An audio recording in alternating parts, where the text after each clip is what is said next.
working our way through all of this COVID stuff. Coach Pittman nor Monteric nor Rakeem are going to have any updated numbers or anything like that for anybody today. So please, for all of our sakes and our for time management, let's skip those questions the best we can today. I understand you guys are interested in that, but we're not going to share those numbers yet. And when we do, that information will come from Hunter.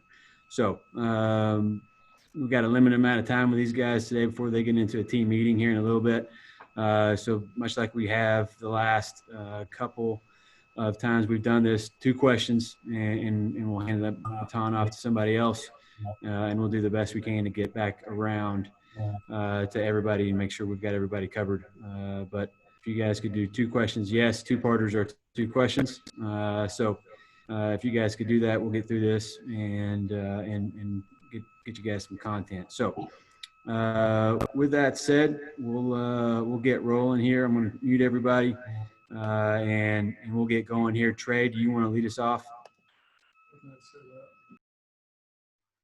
Yeah, I'll go. And do we have Coach Pittman? Well, yeah. Hey, Coach. How y'all doing? You're doing well. Hey, I was wondering if you could just generally update us on the reports that you've gotten on players from this past month and also the freshmen that have arrived from your strength staff. Well, I think they're really pleased with what's going on and how the kids returned. I think that's the biggest thing. I think we're in pretty good shape for where we are right now and at this point in time of the season. And we've got a much bigger football team than we had in middle of the late March. Are you able to comment on your latest transfer addition? Oh, yeah. Yes, I just got the okay that yes, I am. Okay. Can you comment on Jaquelin Crawford, what he can bring to the table? And I guess he'll be sitting one. Yeah, very dynamic slot. I mean, a receiver that you go back and watch his tape that he was electric in high school and obviously contacted us. I think we finished second on him whenever 2 years ago or whatever it was. And but I like him. He's a great mama and he's got a lot of speed, and I think he's going to be a dynamic slot for us. I really do. We're really excited about getting him in here. Thanks, Coach. Tom? Hey there. Sam, can you hear me? Yeah. Okay. Yeah. Just talking, I guess Arkansas's numbers have been going up a little bit, and you need to stay positive in terms of wanting to play. But are you having any concerns that the season might not go as scheduled and things might have to be adjusted? No, not really. I mean, we can only control what we can control in here. And in our SEC head coaches meetings, it's everything's going planned on schedule for September 5, and that's what we're preparing for. Obviously, there's a lot of different scenarios and things of that nature, but as of today and I'm saying in the near future, we're looking forward to starting the season off September 5th. Kyle did not want us to ask about numbers of positive COVID testers on your team. Has it impacted you in terms of guys to get out and run and do the things that y'all want to do? Has it been an impact? No, not really. I mean, obviously, if you have a positive, then it going to take whoever's with them or around them for a 10 to 14-day period. So, if you have a positive, then it certainly affects who's able to work out and who's not. But I can say we've been very good here. We've done a nice job with this COVID, and I'm very proud of the way our players have handled it. Okay, I got more, Kyle, but I'll come back in at the end. Yep, I got you. Nikki, do you have questions? Sure, yes. Coach, when you guys start the walkthroughs and whatnot, how do you really determine, depth when you're starting those things? Like, how do you go through? Do you just start with what they were working with last year? How do you go about that? Our depth chart, obviously, we have one now, Nikki, and it'll be a revolving depth chart. I'm sure there'll be some guys that certainly are there for good, but you have to have a first way to line them up. So we certainly have a depth chart now. A lot of it has to do with last season, maybe the season before. A lot of it have to do with what we saw in the 8-week off-season program as well. So we're going to have a 1, 2, 3. We're going to do some things of 2 spotting, do some things where we can get everybody out there, reps. Obviously, we need to look at the kids. And, of course, in a walkthrough, you're not going to be able to determine whether they can go hit and run and tackle and all those things, but you are going to be able to see who's retained the information from these meetings. You saw the freshmen come in. I know you haven't been able to see them work out, but was there anyone that surprised you with how ready they look, the freshmen specifically? They all looked really – I thought they all came in and looked like they was in pretty good shape. Andy Boykins came in. He looks good. He's a little bit over 300 pounds. And Malik came in, looked good. I think all of them – we always take a picture of them when they come in as freshmen and then when they leave, and certainly what a huge transformation in all of them. But I was pleased with the way they came in. I really like the group. They've got a great attitude. You have to find people that want to be at Arkansas and want to play the game, and I think we did in this group. I'm pleased at how they came back or started. Thanks, Coach. Nate, do you have questions? You're muted, Nate. Now, am I okay now? Yes, sir. Sam, just with the corona, kind of the not knowing whether the season will start or not, how hard is that to kind of keep the players motivated that the season will be on schedule? Well, I think the media thinks we're not going to have a season more than we do, and so there hadn't been 1 ounce of conversation between myself and our team about not having a season. So it's not hard to motivate them about not having a season because we all believe we're going to. If it changes, we'll adjust.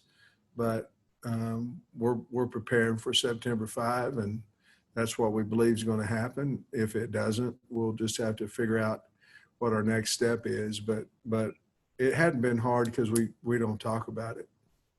And as far as just when you do get to put the ball down, just how much installation can you do in these, the non-contact practices? Yeah, I think quite a bit. We're going to use our special teams in those practices as well. So they're going to give you an hour, 6 hours a week, however you're going to divide up the week. You have 1 day off, but you're going to get 6 hours a week for walkthroughs. And we're going to use some of that in special teams. So I'm assuming we're going to get, somewhere around 4.5 hours of walkthrough, specifically offense and defense. And we need it, and we'll get that times 2, and hopefully that'll get us ready for when 2 days start the 7th of August. And finally, are all your grad transfers, will they be on hand at least by the time that practice will start in August? Yeah, I believe all our grad transfers are here now. Well, they are. Every grad transfer we have has been with us for a little bit. Thanks. I'll let somebody else take a shot. Thanks, Nate. Tara/Mike. Yeah, Coach, you mentioned some of the media don't think there's going to be one. There's a lot of fans out there that are saying this, and I'm wondering how you guys deal with it. I mean, it's all over message boards, all this typical social media. There's not going to be a season. There's no way they can play. Fans who love college football just seem to somehow some of these people have given up. And in the absence of real knowledge, there's a lot of crazy talk out there. I mean, we were dealing with a situation yesterday where a good source was telling us, you guys were sending everybody home today.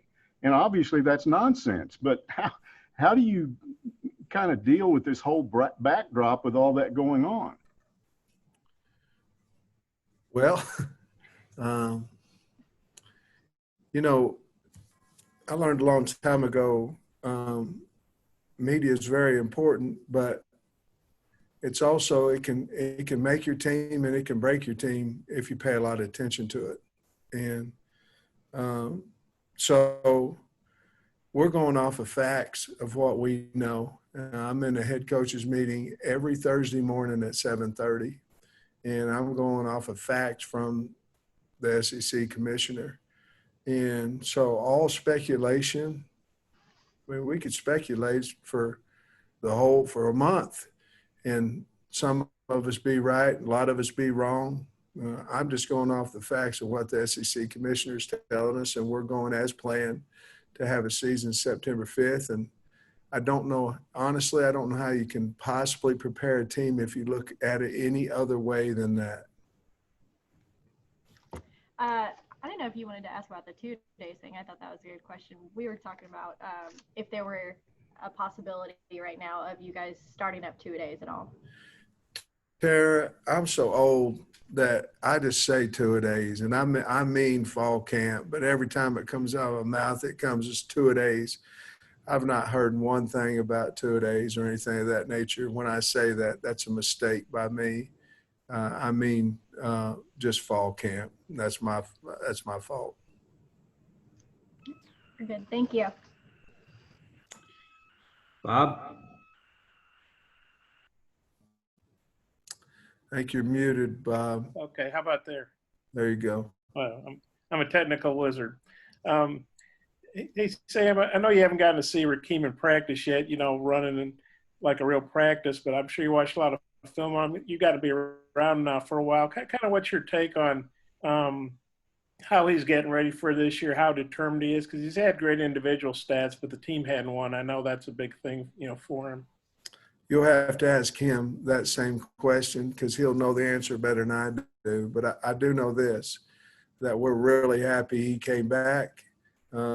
He has great leadership skills. He's motivated, and I love him. I'm very, very excited to see him perform this year, and I'm very happy he's Arkansas Razorback. And he's working extremely hard, and obviously he knows what this senior season holds for him and for the football team. And the better he is, the better our football team's going to be as well, and the people around him. So I've been really, really excited about him, and I think he's going to have a heck of a football season. And, he obviously was very productive, but I know a while back you talking to him about how he can get better, how he can raise his draft stock, obviously how he can help you guys win more games. Where do you think he can be better specifically? What can he do better? What can you guys help him do better? Well, I think we answered this before, but, he obviously is a dynamic runner, very powerful. He can see the field out, he's outstanding vision. In our report that we got back when we shared it with Rakeem is that, we need to get him more pass protection reps. That'll help him in the league. We need to get him the ball out of the backfield so he can catch out of the backfield. Those are things that are in our offense, certainly. And the better he is at those, the higher his draft stock's going to become. Okay, yeah, I got a few more if you have time, so I'll let Hi, Bob. Hutch? Yeah, Coach, I was just wondering, I know you can't be with the guys during their workouts and stuff, and last time we talked, you weren't sure how much interaction you'd have with them. Now that you've had a couple of weeks, have you been able to have any in-person interaction with the team, and what's that been like? Not much, to be honest with you. We've had some kids in here for academics, and we need to get better, or we're doing great, and we're able to talk to them about that. But not a whole lot of conversation between us face-to-face with the football team. besides our strength staff. And then I'm not sure if you'll be able to answer this or not, but with Crawford coming in from Oklahoma, I was wondering if you could maybe provide some insight on how y'all were able to make that work scholarship-wise. 'Cause I think most of us thought you had hit your limit for this year. Is there any insight you could give us on that? Yeah, he just pushes forward to next season, so he'll count in the count for next year. All right, thank you. We're full, so we'd have to push him forward. Thank you. Ty. Yeah, Coach. Kind of just with the parents. I know as a freshman, that's kind of like one of the more difficult times transitioning, going from your parents' house and then going to college, being off on your own. What reassurances did you give the parents who moved in their freshmen this weekend? If you really look at this recruiting cycle and you look at it, let's say that you came in January on your official visit, and normally what happens between now and then? Well, you probably get 3 or 4 times to see them in the spring because you're going to go by the school and see them. They're probably going to come to the spring game, which is number 5.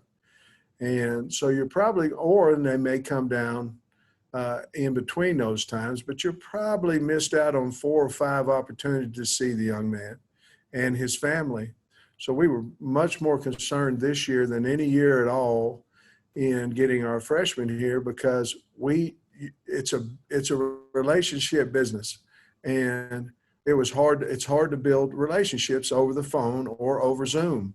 So we made a conscious effort of trying to make sure that we're talking to our kids as much as we possibly can because we felt like we lost at least 4, maybe 5 face-to-face opportunities with our recruits. So obviously our entire staff Friday was over to the quads, and we were able to visit, and our whole Friday was trying to make the parents feel extremely comfortable that they were leaving their kids in the right hands. And so that's all you can do really, and communicate.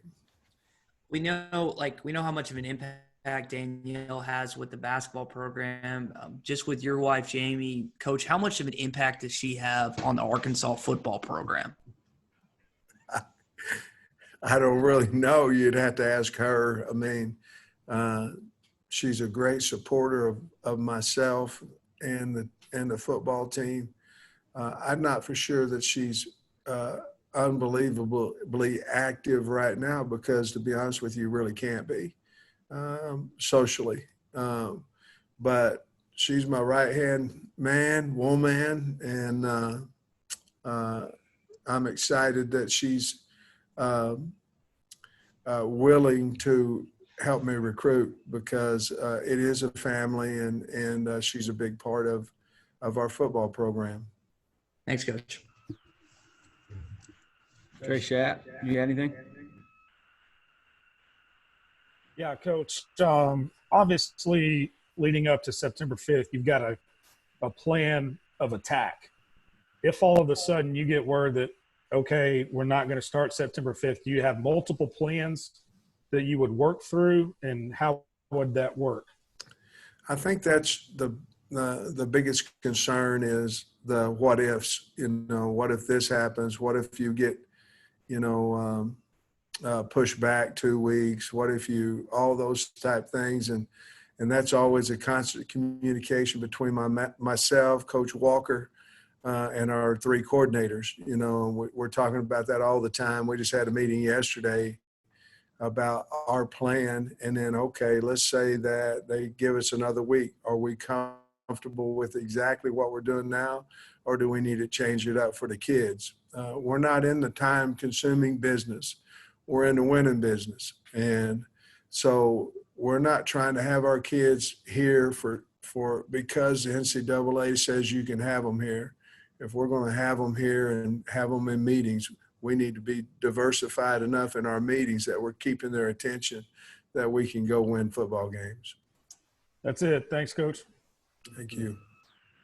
All right, let's start working our way back around the room here. We've probably got 8-10 minutes left with Coach here before we get to Rakeem and Monteric. Trey Biddy, you got anything? Yeah, Coach, I got a couple of questions. I was wondering about your offensive line last year. It was pretty light overall, and I know a lot of guys have made some gains. Has there been, like, what are we looking at right now for some of the key players in terms of, getting up to that 300 plus range? Well, we're big right now, Trey. You won't believe it, but we got a pretty good size offensive line. I mean, they came back. I can say this: their mamas must be really good at cooking, because when they left and they came back, and it was quality weight. But right now, I'm very pleased with the size of our offensive line. Obviously, I like big, and we're certainly going to continue to try to get bigger. But the kids that we have certainly have done that. And Jamil's, Coach Walker has put an emphasis on that. Maybe not quite running as much as the bigs as much as we normally would at this point, but we're, to me, bigger's better as long as you can move, and that's what we're trying to get done right now. But I've been really pleased with the size, the way the guys came back, Trey. Now, I wanted to ask you maybe if you could give us an example maybe of one guy that you asked to add weight that added a lot, or maybe a couple, and maybe somebody that you asked to trim up or something. Well, Myron Cunningham was about 285, 287, and he's about 319 now. So he needed it. I mean, it's hard to set the bull when you don't have enough butt to set it with, and so he needed it, and I had a nice conversation with him, and I think he's going to have a nice season. But he worked hard at gaining that weight and staying in shape. Thanks, Coach. You're welcome. Tom? Okay. Yes. We're going to talk to Buster Brown here in a minute, and just any thoughts you have on what you've seen of him, what you've heard back from Jamil Walker and the strength coaches on what type of player he's developing into, because he's gotten better each year he's been here. Well, Again, I'm so happy he's on the football team. I mean, Buster Brown is a great kid and works his tail off. He had a little bit of an injury back in, January. And the next day he was ready to go. He loves the game of football. And I'm glad that you guys are going to be able to talk to him and Rakeem, because those guys are great ambassadors for our football team. But he's a hard worker, a guy that you can count on. He's loyal. You can trust him. And therefore, that's why I asked you guys to talk to him today, because I think he's a special person.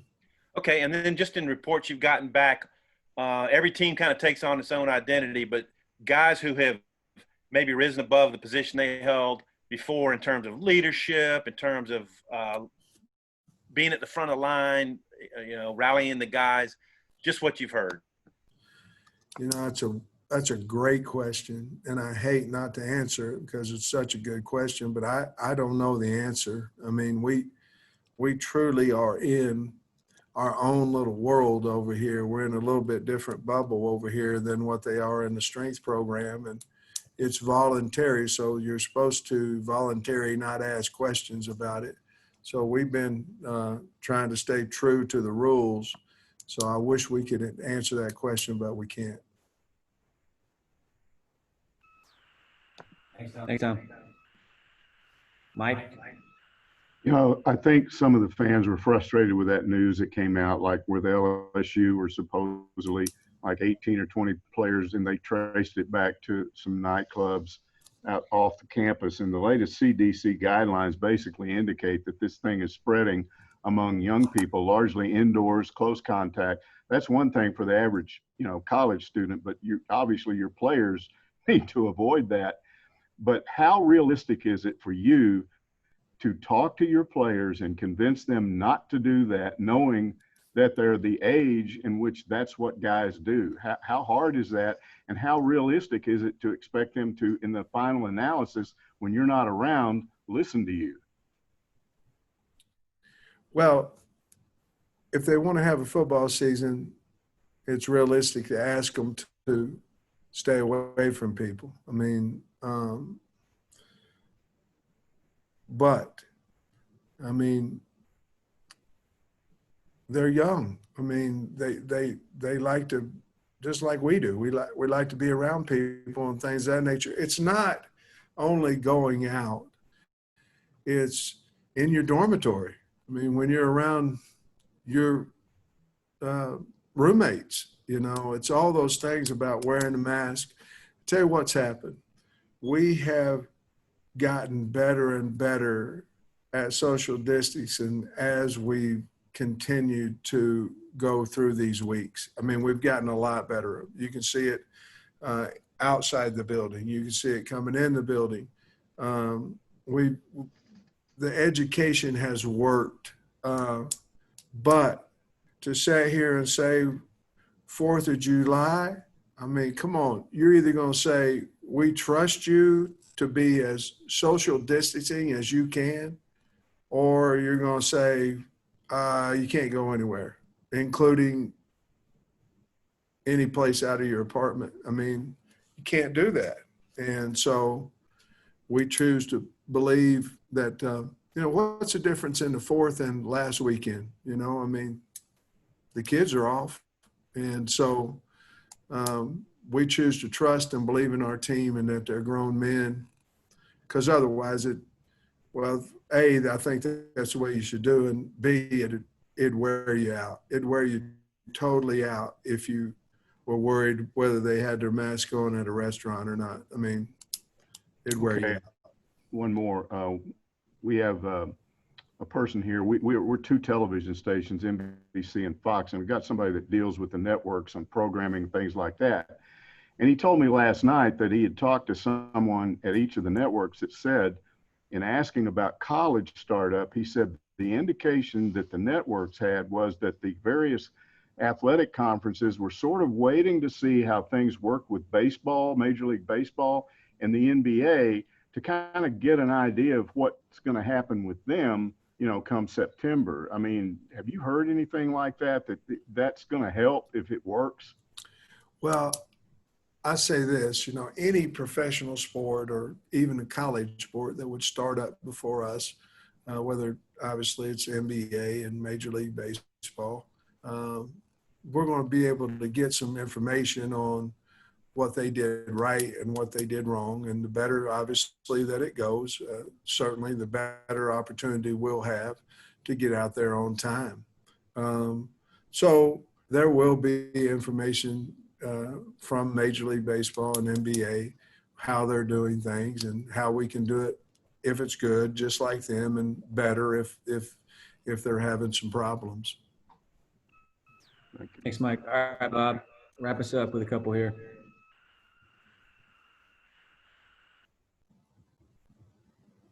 Muted, Bob. How's that? Can you hear me? Okay. Hey, Sam, something else I wanted to ask you. I know I'm not the sharpest knife in the drawer. You're fine. You know that. Hey, I guess between sitting out at A&M, the JUCO, and then you're the second staff he's had here, he's working on his 4th staff. I would think that would have to mature a guy. I know you obviously haven't been around those other staffs. What do you think about Rakeem going through all that? How could that maybe help him going into this last season? I don't know if it has a lot to do with what his thinking is or not. I think you're going to be able to interview him here in a minute and he'll be able to tell you. But I do know this, ever since we've been here, he's been awesome and he's been outstanding and he's worked his tail off. And so I don't know exactly everything that motivates him. He'll have to tell you that, but he's done a heck of a job for us. And I know you talked about, you know, the plan is for fall football, but I've read some stories. I've seen Paul Feinbaum, some interviews on his show, and there's, I guess, some school of thought out there about flipping the football season to the spring, because maybe there's going to be a anecdote or whatever you call it, a shot, you know, and then there'd be a better chance to have more fans in the stands, more revenue. Is that anything you've heard? And if so, what kind of credence do you give that? Well, sure, I've heard it. I mean, I've heard a lot of stuff, you know. So, what do we say about the spring? I mean, I don't know. I mean, I think before it gets to that point, they're going to cut the season down. You know, I think they'd start the season later. I don't know. There's so many scenarios right now, but so you'll know we're planning on September 5. Okay, that sounds good to me. I hope it works. We all do, Bob. All right. We're going to bring Rakeem and Monteric in here.